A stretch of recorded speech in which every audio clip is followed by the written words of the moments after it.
अवैध पांडे। वीर गाथा आपको सुनाने जा रहा हूँ। उससे पूर्व मैं उनके सम्मान में दो पंक्ति कहने जा रहा हूँ। 80 वर्ष की उम्र में जागा जोश पुराना था, कि 80 वर्ष की उम्र में जागा जोश पुराना था। लोग कहते हैं बाबू वीर कुंवर सिंह बड़ा वीर मर्दाना था। बांध मुएठा 52 गज का, बांध मुएठा 52 गज का, अंगूठा दबावे घोगन का, चमचम चमके हाथ में तेरा, जोर कहाँ भोजपुरियन का, जोर कहाँ भोजपुरियन का।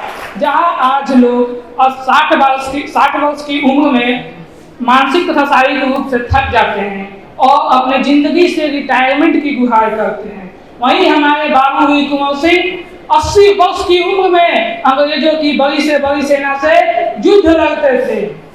बाबू वीर कुंवर सिंह बिहार भोजपुर के जगदीशपुर गांव में जन्मे। उन्हें बचपन से ही शस्त्र ज्ञान और युद्ध कौशल नीतियों में बहुत रुचि थी और वो छत्रपति शिवाजी महाराज की तरह ही छापामार युद्ध नीति में बहुत ही कुशल और निपुण थे। बाबू वीर कुंवर सिंह कभी भी अंग्रेजों से सीधा युद्ध करना नहीं चाहते थे, परंतु जब दानापुर छावनी के 3 सिपाहियों ने उन्हें अंग्रेजों के बढ़ते जुल्म और अन्याय के बारे में बताया तो उनका खून खौल उठा और वो निकल पड़े 80 वर्ष की उम्र में अंग्रेजों से युद्ध लड़ने के लिए अपने कुछ साथियों के साथ, और अपने छापामार युद्ध नीति, गोरिल्ला वॉर जैसे युद्ध नीतियों की सहायता से वो अपने कुछ ही साथियों के बदौलत अंग्रेजों की बड़ी से बड़ी सेना को मात देते थे।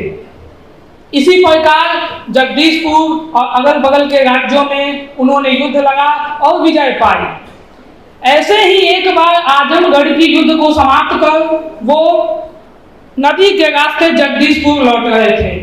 इस बात की खबर हमारे ही देश के किसी गद्दार जयचंद ने अंग्रेजी हुकूमत को दे दी।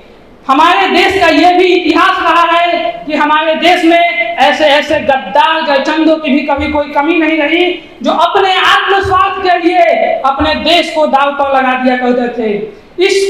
इस खबर को पाते ही अंग्रेजी हुकूमत ने उन्हें नदी में ही चारों ओर से घेर लिया, परंतु इसके पश्चात भी हमारे बाबू वीर कुंवर सिंह घबराए नहीं और अंग्रेजों से लड़ने का फैसला किया। परंतु जब वो अपने युद्ध के अंतिम कगार पर थे तभी किसी कायर डरपोक अंग्रेजी सिपाही ने उन्हें छिपकर पीछे से गोली मार दी, जो जाकर सीधे उनके हाथों में लगी और उनके शरीर से खून का रिसाव होने लगा। इसके पश्चात अंग्रेजी गोली को अपने शरीर के अंदर पाकर उन्होंने अपने आप को अपवित्र माना और दूसरे हाथ से निकाली अपनी तलवार और काटा अपना हाथ और अर्पण कर दिया गंगा माई को। कहा, हे गंगा माई, मेरे जीत के लिए ये छोटी सी भेंट स्वीकार कर। इसके पश्चात उनके शरीर से खून का प्रभाव और तेज हो गया, परंतु जितनी तेजी से उनके शरीर से खून का प्रभाव हो रहा था उतनी ही तेजी से उनकी तलवार चल रही थी और वो दुश्मनों पे मौत बनकर टूट रहे थे। इसके पश्चात आखिरकार उन्होंने उस वक्त अंग्रेजों पर विजय पाई और जगदीशपुर गांव पहुंचे, परंतु अधिक समय तक शरीर से खून का प्रभाव होने और गोली की जहर में फैल जाने से उनकी हालत बहुत नाजुक बन गई थी। इस पे उनके साथियों ने उन्हें सलाह दी कि बाबू वीर कुंवर सिंह, आप कुछ दिन विश्राम करिए, परंतु वो मुस्कुराए और निकल पड़े लीगरेट की बड़ी और विशाल सेना से युद्ध लड़ने के लिए। एक हाथ कटा होने के बावजूद, शरीर में कमजोरी होने के बावजूद भी वो उस युद्ध को भी उसी वीरता और अदम्य साहस के साथ लड़े और न केवल लड़े, उसमें विजय हासिल की। और उनके इसी अदम्य साहस और वीरता को देखते हुए अंग्रेजों ने अपनी घुटने उनके सामने टेक दिए और जगदीशपुर को छोड़ के जाने का फैसला किया। परंतु इतने बड़े जीत को हासिल करने के पश्चात भी जगदीशपुर और उसके अगल बगल के राज्यों में मातम छाया था, क्योंकि बाबू वीर कुंवर सिंह की हालत अभी भी बहुत नाजुक बनी थी।